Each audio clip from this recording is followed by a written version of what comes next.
Okay, so last class में हम लोगों ने गॉस थ्योरम डिस्कस किया था। According to Gauss theorem, if a point charge is there q and a Gaussian surface is assumed around this point charge, ये surface कैसा है कि इमेजिनरी सरफेस है, तो इसका कोई रेडियस में रिस्ट्रिक्शन है, इसके शेप में कोई रिस्ट्रिक्शन है, कैसा भी हम शेप कितने भी रेडियस का एज्यूम कर सकते हैं, इस टाइप से भी एज्यूम कर सकते हैं। तो दोनों सरफेसेस से जो लाइंस जाएंगी, the total lines of electric line total electric lines of forces which are passing through these two surfaces, so that is called total flux. So total flux is equal to q by epsilon naught. So total flux passing through a closed Gaussian surface is equal to total charge enclosed within that Gaussian surface divided by epsilon naught. This is the total electric flux passing through a closed loop. So ये जो q है, that q is the total charge enclosed within that Gaussian surface. Clear? अब अगर कभी कभी कैसा होता है कि क्वेश्चन को अगर वो चेंज करते हैं कि सपोज यहाँ पे चार्ज के लोकेशन को चेंज कर देते हैं, यहाँ पे सपोज करो जो चार्ज है, if this charge is placed here and the surface is like this, the Gaussian surface which we have assumed. So in this case also, because this charge is covered by this Gaussian surface, ये charge को ये Gaussian surface पूरा cover कर रहा है, मतलब अंदर ही ये चार्ज है. So in this case also, whatever is the total flux passing through this Gaussian surface, that is again the total charge enclosed, तो total enclosed charge कितना है, q divided by epsilon naught. So again q by epsilon naught. अगर suppose ये surface को मैं बाहर assume करता हूँ, दिस चार्ज इज q, यहाँ से लाइंस ऐसे जा रही हैं, total flux and a Gaussian surface is assumed here, तो इस गॉसियन सरफेस के अंदर कोई चार्ज नहीं है, तो इसके क्रॉस फ्लक्स जो नेट फ्लक्स होगा, that flux is what total charge enclosed within that Gaussian surface divided by epsilon naught. तो चार्ज तो कवर हो ही नहीं रहा है इसके अंदर, तो 0 divided by epsilon naught. तो इस केस में क्या हो रहा है, जितनी लाइंस इंटर हो रही हैं उतनी लाइंस बाहर निकल जा रही हैं. So for this Gaussian surface total input flux is equal to output. जो input flux है that is negative flux, तो यहाँ पे 2 लाइंस इंटर कर रही हैं. So at this side flux is negative और दूसरे साइड में फ्लक्स क्या है, पॉजिटिव. तो टोटल नेगेटिव फ्लक्स पॉजिटिव के इक्वल हो रहा है, तो net flux for this loop also या for this Gaussian surface net flux is 0 because इसके अंदर कोई चार्ज नहीं है. फिर मैंने बात किया था if a charge is completely covered, अगर कोई एक क्लोज्ड सरफेस होता है, तो कोई भी सरफेस जो एंगल फॉर्म करता है, जैसे हमारा एक सपोज सरफेस है, ये यहाँ सेंटर पे जो एंगल फॉर्म करता है वो आइसक्रीम के कोन जैसा होता है. So this angle is what, solid angle, that is represented by omega. So omega का फॉर्मूला क्या होता है, 2 pi 1 minus cos theta, where this theta is the half angle, ये जो सेंटर पे हाफ एंगल फॉर्म करेगा that is theta and this radius is r. इसका separation ये कुछ भी हो सकता है. So total angle separated at the center due to a surface, due to a curved surface, या कोई ये हमारा डिस्क है, सिलेंडर है, कुछ भी हो सकता है, कोई क्यूबिकल मतलब एक मेटालिक प्लेट है, तो कैसा भी सरफेस हो, वो सेंटर पे जो एक सरफेस जब एंगल फॉर्म करता है that is solid angle, तो omega is equal to 2 pi 1 minus cos theta.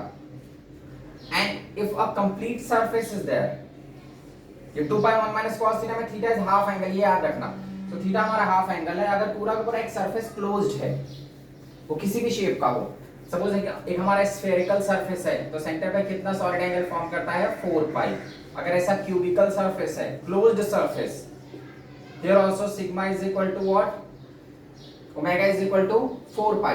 if it is a cylindrical closed surface, ये पूरा का पूरा क्लोज्ड है, तो ये भी कितना एंगल फॉर्म करेगा, 4 पाई. इरेगुलर शेप में है, इस टाइप से कैसा भी इरेगुलर शेप है, बट ये पूरा का पूरा एक क्लोज्ड सरफेस है, तो then also it forms 4 pi angle at the centre of that piece. तो सॉलिड एंगल यहाँ पे कितना होता है, 4 pi 4 pi. So solid angle at the centre of a closed surface, अगर पूरा का पूरा सरफेस क्लोज्ड है, एक रूम है, ये पूरा रूम हमारा कैसा होता है, क्यूबिकल शेप में, तो इसके सेंटर पे एंगल कितना बनता है, सॉलिड एंगल 4 पाई, और एंगल कितना बनेगा, सो थीटा 2 पाई होता है और solid angle is 4 pi. So total angle separated at the center due to a surface is called solid angle. अब वो सॉलिड एंगल के हम ये फॉर्मूला यूज करेंगे, omega is equal to 2 pi 1 minus cos theta. So by using this formula you can find the solid angle. Solid angle के basis पे हम निकाल सकते हैं कि वहां पे कितना फ्लक्स पास कर रहा है, बिकॉज क्वेश्चन में अगर पूछते हैं कि पूरा का पूरा क्लोज्ड सरफेस नहीं है, उसका एक फ्रैक्शन ऑफ द सरफेस है, एक पार्ट ऑफ द सरफेस है, and through that surface what flux is passing, so in that case हमको सॉलिड एंगल को यूज करना होगा. सो आज हम डिस्कस करेंगे applications of Gauss theorem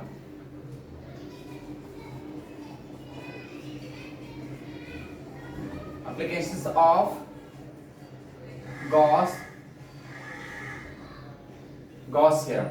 So हम Gauss theorem को यूज करेंगे to find the electric field. So there are 4 cases जो हम यूज करने वाले हैं Gauss theorem को. So there are 4 applications of Gauss theorem. First, by using Gauss theorem, how to find electric field due to a point charge. The application of Gauss theorem to find, मैं heading में लिख दे रहा हूँ, to find electric field. Electric field को find करने के लिए हम गॉस थ्योरम कैसे यूज करेंगे. So there are 4 cases. First, due to a point charge. पहला तो एक पॉइंट चार्ज है. Second, due to a charged wire. Due to a charged wire. Due to a charged wire, how to find the electric field. Third case, due to a charge metal plate. एक पूरी की पूरी plate charge है. Due to a charge metal plate. देखो first case में it is just a point charge, यहां पे एक पॉइंट चार्ज है Q. सेकंड केस में it is a charged wire. There is a wire of length L which is either it is positively charged or negatively charged. वो positive negative की basis पे होता है कि if it is positive lines are outward, if it is negative lines are in inward direction. So this is what a plate of length L and its linear charge density is lambda. Because यहाँ पे तो charge is directly given. Here it is a point charge and you have to find the field around this charge. Here lambda is what? The complete charge is not given. Lambda is given. Lambda is linear charge density. And in the third case, the third application of Gauss theorem, to find the field due to a charged metal plate. यहाँ पे एक plate है, there is a metallic plate. Either it is positively charged or negatively charged, कुछ भी ले सकते हैं. And here surface charge density is given because जो charge, that charge is distributed over the surface of a metal plate. पूरे metallic plate पे charge फैला हुआ है. तो यहाँ पे because charge is distributed along the area, along the surface, तो हम यहाँ पे surface charge density is given, where sigma is when charge is distributed across the area. Surface charge density. So first we are going to find the field due to a point charge. Second, we are going to find the field due to a charged wire. Third case, to find the field due to a charged metallic plate. अब पहले इन तीनों का देखते हैं, फिर one more case is there. The first case, to apply Gauss theorem, if you have to find field, first assume a imaginary Gaussian surface which can cover this charge. तो पहला step हमारा क्या है कि you have to assume a Gaussian surface. हमको इस charge को cover करना होगा बिकॉज अपना फील्ड फाइंड करना है. फील्ड फाइंड करने के लिए पहले क्या करेंगे, इस चार्ज को पूरा कवर कर दो. तो हम फ्री हैं एज्यूम करने के लिए गॉसियन सरफेस. मैंने यहाँ पे Gaussian spherical Gaussian surface assume किया, ये रेड मार्कर से जो मैं गॉसियन सरफेस एज्यूम कर. टू कवर दिस वायर, अब इस वायर को भी कवर करो बाय एज्यूमिंग ए गॉसियन सरफेस. तो हम एक सिलेंड्रिकल गॉसियन सरफेस एज्यूम कर रहे हैं so that the total electric lines of this charged wire are covered by this Gaussian surface. Cylindrical Gaussian surface मैंने assume किया. And to cover this plate also, या तो इसके अराउंड एक cube assume कर लो, एक क्यूबिकल डब्बा assume कर लो, उससे इसकी लाइंस कवर हो जाएंगी. और you can assume a horizontal cylindrical surface. Free है ना मैं assume करने के लिए, it is imaginary. You can assume it of any shape. हम ऐसा assume करते हैं जिससे वो properly हम उसको कैलकुलेट कर सकें. So here I am assuming a horizontal cylindrical surface. So this is what the Gaussian surface I have assumed. Here ये जो Gaussian surface है, the complete charge, ये जो पूरा का पूरा charge है, that charge is covered by this Gaussian surface. In all the three cases, जो total charge है वो इस Gaussian surface में cover हो जा रहा है. So मैंने क्या बताया था कि if it is a closed surface, यहाँ पे भी एक closed surface है, यहाँ पे भी closed surface है, here also it is a closed surface. So if it is a closed surface, उसके सेंटर पे जो सॉलिड एंगल फॉर्म करता है दैट इज 4 पाई, मतलब इस केस में 4 पाई सॉलिड एंगल होगा. यहाँ पे भी सॉलिड एंगल कितना होगा eight the centre of this cylinder, imaginary Gaussian cylinder is what 4 pi. Here also if it is a closed surface, because यहाँ पे it is a horizontal cylindrical surface, so for a horizontal cylinder also it is 4 pi. If a closed surface किसी भी shape का हो, यहाँ पे तो चलो मैंने एक प्रॉपर शेप दिया है, ये स्फीयर है, ये सिलेंडर है, ये भी सिलेंडर है, तो ठीक है. अगर तुम सिलेंडर नहीं ले तो एक कोन ले लो, उसके सेंटर में भी if it is a closed surface, पूरा का पूरा सरफेस है, चार्ज को पूरी तरह से कवर कर ले रहा है वो, तो सेंटर पे जो एंगल फॉर्म करता है that is 4 pi, the solid angle which is formed at the center. So here it is a closed surface, total charge is covered. Here also it is a closed surface, total charge is covered. Here also it is a closed surface and total charge is covered. So total solid angle formed at the center of this surface and this surface is what 4 pi. पूरा का पूरा solid angle 4 pi है. मतलब यहाँ पे solid angle कितना है 4 pi. Here also solid angle is what 4 pi because it is a closed surface and charge is inside the surface. Here also solid angle is what 4 pi. मतलब आपने को इसका झंझट नहीं लेना है कि सरफेस का कितना पार्ट चार्ज को इंक्लोज करा, कितना चार्ज बाहर निकल जा रहा है, कितने एक फ्रैक्शन ऑफ सरफेस से अपने को फील नहीं निकालना. The complete charge is inside the surface. यहाँ पे भी पूरा का पूरा चार्ज सरफेस के अंदर है, यहाँ पे भी पूरा चार्ज सरफेस के अंदर है, यहाँ पे भी पूरा चार्ज सरफेस के अंदर है. सो total angle form, total solid angle form at the centre is 4 pi 4 pi 4 pi. Surface का शेप किसी भी शेप में हो सकता है, ऐसा जरूरी नहीं कि ये सिलेंड्रिकल ही हो या यहाँ पे भी सिलेंड्रिकल है. किसी भी even if you are assuming an irregular shape तो भी वो अगर if it is a complete surface तो total solid angle form at the centre is what 4 pi. तो यहाँ पे 4 पाई है. Now at a separation r you have to find field here. जहाँ पे मुझे फील्ड निकालना था तो हम हमेशा ये देखते हैं, सपोज यहाँ पे अपने को फील्ड निकालना था तो हमारा जो गॉसियन सरफेस अज्यूम करते हैं वो वहीं से जा रहा है. This what radius r, here also it's separation is r. Here you have to find field here this point p which is at a separation r. तो फर्स्ट स्टेप यहाँ पे एक छोटा सा सेगमेंट लो ds. वो जो मैंने गॉसियन सरफेस अज्यूम किया हुआ है ना उसका एक स्मॉल सेगमेंट मैंने लिया, small area ds. Here also छोटा सा एक segment low ds. Assume a small segment here of that Gaussian surface. Find the flux passing through that small segment, then integrate it to get the total flux. Here also, यहाँ पे हमारा जो flux है उसका एक small segment low, small area ds. So first find the flux passing through that small segment, then integrate it to get the total flux. अब first case में देखो जो पूरा का पूरा surface area है, हर जगह से lines निकलेंगे ऐसे. तो Gaussian surface जो मैंने assume किया है उसका हर एक part से इलेक्ट्रिक फ्लक्स पास कर रहा है. In the first case the lines are passing through each and every segment of this Gaussian surface. Gaussian surface के हर एक पार्ट से इलेक्ट्रिक लाइंस पास कर रहे हैं, इलेक्ट्रिक फ्लक्स निकल रहा है. तो when you are going to integrate this ds, वो जो हमने छोटा सा सेगमेंट एज्यूम किया है जब उसको इंटीग्रेट करेंगे तो you have to take the total surface area of this Gaussian surface. In the second case the lines are generated from this charge surface. तो it is a charged wire. तो charge wire क्या है, तो lines ऐसे generate करेगा इस type से, ऐसे लाइंस जाएंगी चारों तरफ. क्लियर? ऐसा मत समझना कि लाइंस इधर जाएंगी बस, because it is a completely charged wire. तो कंप्लीटली चार्ज्ड वायर है तो lines are generated in outward direction this way, in all possible direction. सारे चारों तरफ लाइंस निकलेंगे ऐसे. इस साइड में लाइंस नहीं निकलने वाली है. मतलब ये जो पार्ट है इस सरफेस का, इस पार्ट से लाइंस नहीं जा रही, यहाँ से भी लाइंस नहीं जा रही. लाइंस केवल कितने पार्ट से जा रही, कर्व पार्ट से. ये जो एक सर्कुलर पार्ट है ना ऊपर, उससे कोई फ्लक्स पास नहीं कर रहा है, इस सर्कुलर पार्ट से भी कोई फ्लक्स पास नहीं कर रहा है. तो इस गॉसियन सरफेस का ये दोनों पार्ट हम इंक्लूड नहीं करेंगे बिकॉज़ वहां से फ्लक्स ही नहीं जा रहा है. So when you are going to integrate this ds, ये जो ds है हम इंटीग्रेट करेंगे तो वही एरिया लेंगे जो व्हिच फ्लक्स इज पासिंग. वो एरिया नहीं इंक्लूड कर लेंगे जिससे फ्लक्स जा ही नहीं रहा है. ये जो दोनों पार्ट्स हैं, ये ऊपर का जो हमारा डिस्क जैसा है, यहाँ पे भी जो डिस्क जैसा है, यहाँ से कोई फ्लक्स नहीं जा रहा है तो हम उसको नहीं इंक्लूड करेंगे. Lines are passing like this. This way lines are generated.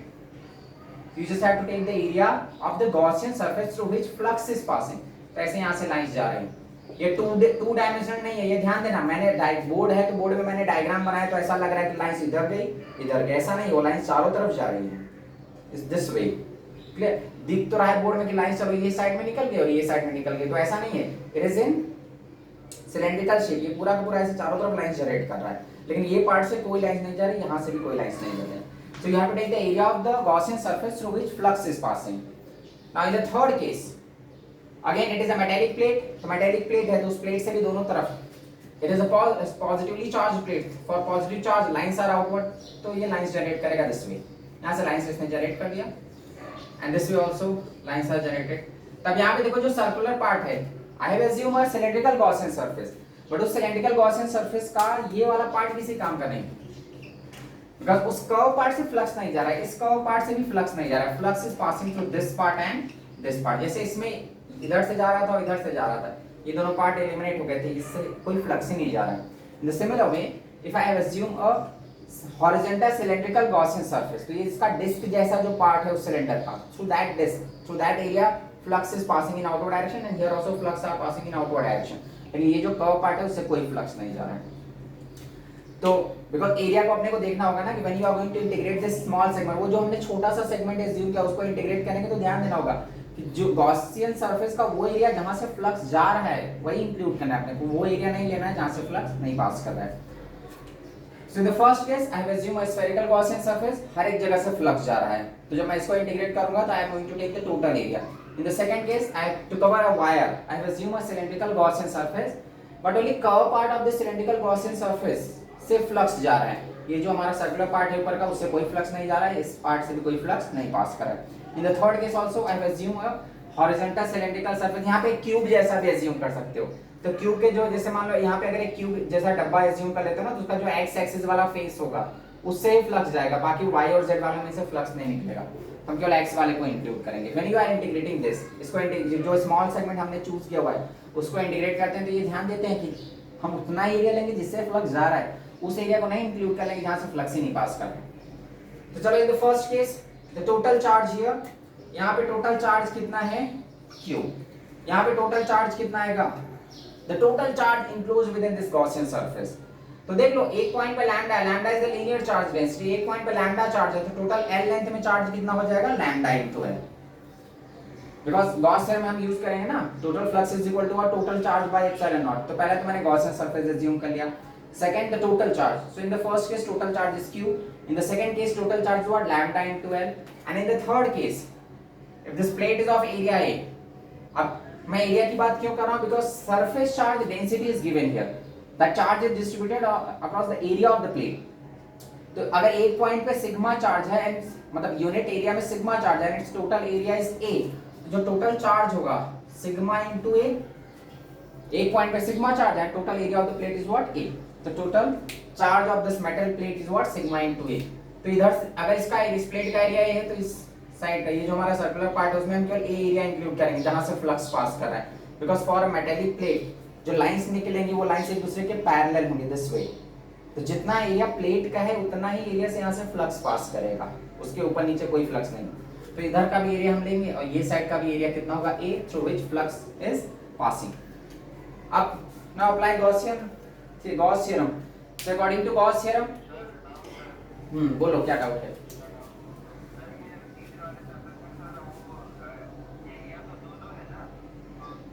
In which case? Second और थर्ड?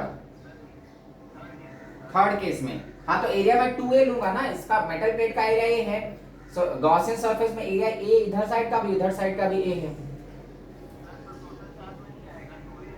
अच्छा total charge, this sigma is the surface charge density, तो ये जो सिग्मा है ये पूरा charge upon total charge upon total area है वो, क्लियर। सो मेटल का पूरा एरिया A है तो that on that area A the total distributed charge is what sigma, so वो total area A include कर रहे हैं, so A is the total area of the plate and sigma is the surface charge density, so the total charge is what sigma into A।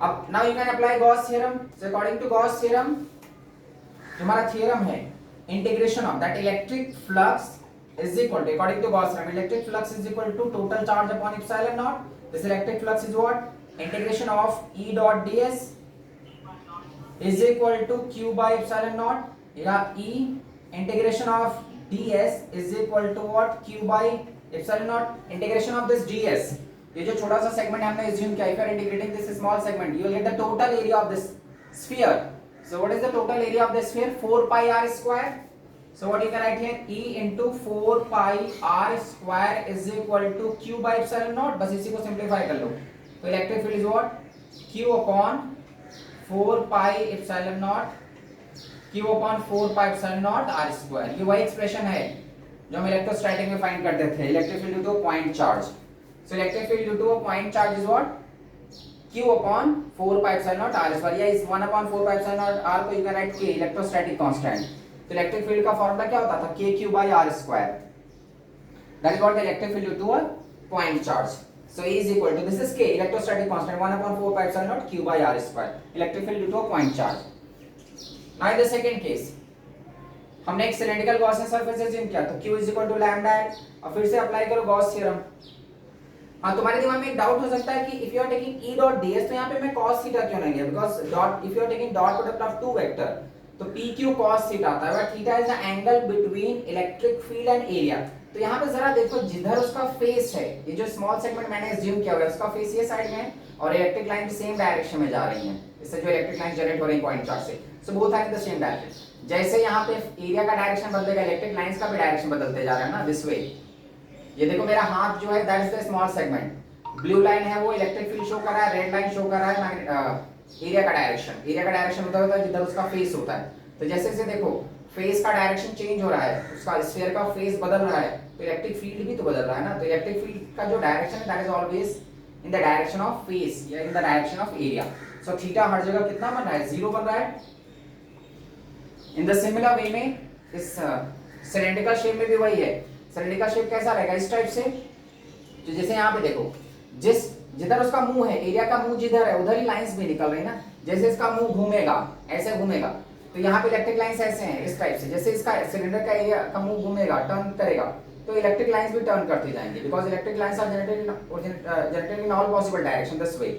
तो यहाँ पे भी face का direction, जो area का फेस है, और इलेक्ट्रिक फील्ड सेम डायरेक्शन में है, each and every point, this way. Here also theta, angle between area and the electric field is 0. Theta यहाँ पे भी 0 है। तो ये ध्यान देना कि जो एरिया का डायरेक्शन है वही इलेक्ट्रिक लाइंस का भी डायरेक्शन है at each and every point of this Gaussian surface. तो फिर से क्या करो, अप्लाई करो Gauss theorem. Integration of, if you are applying Gauss theorem, integration of E dot ds is equal to, now the total charge is what, lambda into L divided by, यहाँ पे Q लिख रहा हूँ मैं पहले, Q upon epsilon, that is what the Gauss theorem is. So integration of E dot ds is equal to Q by epsilon naught. अब cos theta, तो what you can write, E integration of ds is equal to total charge enclosed within that Gaussian surface, that is lambda into L divided by epsilon naught. Now if you are integrating this ds, you have to take the area of the Gaussian surface through which flux is passing. पूरा area में include करने वाले, because इस part से कोई flux नहीं जा रहा है, इस पार्ट से भी फ्लक्स नहीं जा रहा है, जो कर्व पार्ट है, through that curve part only flux is passing. जैसे ये हमारा मार्कर है ना, तो मार्कर ये सिलेंडरिकल शेप में है, इधर पूरे एरिया में से मार्कर के चारों तरफ से लाइंस जनरेट हो रही है this way, like this, but इस पार्ट से कोई लाइन नहीं जा रही, इधर भी कोई लाइन नहीं जनरेट हो रही। तो you just have to take the curve part, ये जो हमारा ऐसे पार्ट रहेगा curve part, you have to take the flux passing through that curve part. ये अपर फेस और लोअर फेस जो हमारे दोनों सर्कल है उनको हमने इंक्लूड कर रहे हैं। So when you are integrating this ds, you have to take the surface area of a cylinder. So what is the surface area of a cylinder? That is 2 pi r into L. So E into 2 pi r L is equal to what? Lambda L by epsilon naught. यहाँ से cancel कर दो, जो cancel होता है L L cancel हो जाएगा। तो electric field due to a charge wire is what? Lambda upon 2 pi epsilon naught r. This is what electric field due to a charged infinite long wire. So electric field due to a point charge kq by r square, electric field due to a charged wire lambda upon 2 pi epsilon naught r. तो जो first case में हमारा electric field आया due to point charge, that electric field is inversely proportional to r square. Point charge से दूर जाओगे electric field strength decrease करेगा। Here also electric field, what we are getting, electric field is inversely proportional to r, so here also electric field is inversely proportional to r। इस point charge से दूर जाओगे, because ये wire से lines ऐसे generate हो रहे हैं ना, तो ये स्प्रेड हो रहे हैं इन आउटवर्ड डायरेक्शन। तो जैसे हम वायर से दूर जाएंगे electric field intensity decreases. Wire के क्लोज होगे, जैसे ट्यूबलाइट जलती है ना, तो ट्यूबलाइट जलती रहती है, तो ट्यूबलाइट के एकदम पास में होते हो तो लाइट रेज की इंटेंसिटी ज्यादा होगी, दूर जाएंगे तो लाइट रेज की इंटेंसिटी कम होगी। तो पास होने पे चार्ज के क्लोज रहेंगे तो ज्यादा फ्लक्स पास करेगा ना, फील्ड स्ट्रेंथ ज्यादा होगा, चार्ज से दूर जाएंगे तो फील्ड स्ट्रेंथ कम होगा। So here electric field is what, lambda upon 2 pi epsilon naught r. This electric field is what, inversely proportional to r. So point charge के लिए भी, पॉइंट चार्ज से दूर जाते हो फील्ड डिक्रीज करता है। For a charge wire also, अगर हम चार्ज वायर से दूर जाएंगे तो field, electric field decreases. Now in the third case, electric field due to a charge metallic plate, तो यहां पे भी देख लो फिर से, total flux is equal to a total charge upon epsilon naught. Now integration of E dot ds is equal to Q by epsilon naught. Q की value क्या पुट करोगे, sigma into A। Now integration of E dot ds, तो E integration of ds is equal to sigma A by epsilon naught. Now integration of this ds, यहां से इसका area low, इसका area low, ये जो दोनों circular part हैं, और उसका एरिया उतना ही लिया है मैंने जितना इस प्लेट का एरिया है। सो E into 2A, बिकॉज इस साइड का भी एरिया ए और इस साइड का भी एरिया ए, तो जो गॉसियन सरफेस जिसमें से लाइंस पास कर जिसमें से फ्लक्स पास कर रहा है इट्स एरिया इज 2a, तो E into 2a is equal to what, sigma a by epsilon naught. यहाँ से इसको सिंप्लीफाई कर लो, a is cancel, so what field we are going to get, sigma by 2 epsilon naught. This is what electric field due to a charged metal plate, and this electric field does not depend on R. जो metal plate के लिए field है, ये lines क्या होती है, parallel lines generate करता है. So either you are placing, either that point is closer to the plate or it is away from the plate. Plate के पास में हो या दूर हो, field intensity same है यहाँ पे in this case. So for a charged metal plate, electric field does not depend on separation. यहाँ पे electric field जो होता है वो separation पे depend नहीं करता. So what field we are getting here? Electric field is what, sigma by 2 epsilon naught, which does not depend on separation of that point P from the charge. So field due to a charged plate, due to a metallic charged plate, does not depend on the separation of that point. वो चाहे point एकदम पास में रहे या दूर रहे, field lines एकदम constant है, एकदम parallel field है, तो यहाँ पे field lines या electric field strength कांस्टेंट रहता है, तो it does not depend on the separation. Point को पास में रखोगे या दूर रखोगे, फील्ड स्ट्रेंथ सेम रहता है. क्लियर? जैसे देखो जो पॉइंट चार्ज था ना, तो पॉइंट चार्ज के पास में हो तो वो ज्यादा इंटेंसिटी, हम तुम एक बल्ब है, बल्ब जल रहा है, उस बल्ब के एकदम पास में रहते हो तो लाइट की इंटेंसिटी ज्यादा होती है, बल्ब से दूर जाते हो तो लाइट की इंटेंसिटी कम होती जाती है. फॉर अ ट्यूबलाइट आल्सो, दूसरा हमारा पहला मान लो एक बल्ब है, बल्ब जल रहा है, तो वो बल्ब से लाइट रेज निकलेंगी, तो if you are closer to that bulb हम maximum intensity of light receive करेंगे, तो फील्ड मैक्सिमम होगा. जैसे जैसे बल्ब से दूर जाएंगे फील्ड डिक्रीज करेगा. दूसरा चार्ज वायर है, चार्ज वायर ऐसा है समझो एक मेटालिक, जैसे ट्यूबलाइट है, तो ट्यूबलाइट जलती रहती है, तो ट्यूबलाइट के अगर हम पास में होते हैं तो फील्ड हमारे फेस पे, मान लो गब्बर सिंह एकदम ट्यूबलाइट के पास में खड़ा है, तो उसके फेस पे जो लाइट गिरेगी एकदम उसका चेहरा कैसा एकदम चमकने लगेगा अगर वो पास में है. और दूर है तो धीरे धीरे जितना दूर होता जाएगा उसकी लाइट, उसका डार्कनेस क्या होगा, बढ़ता जाएगा. तो अगर ट्यूबलाइट के पास में है तो फील्ड ज्यादा होगा, ट्यूबलाइट से दूर जा रहे हो तो हमारे फेस पे जो लाइट गिरती है उसकी इंटेंसिटी क्या होगी, डिक्रीज करती जाएगी. Third case it is a charge metal plate. Metal plate क्या होता है, एक पैरेलल लाइंस जनरेट करता है, पैरेलल इलेक्ट्रिक लाइंस. तो इसमें मैटर नहीं करता कि तुम पास में हो या दूर में. In this case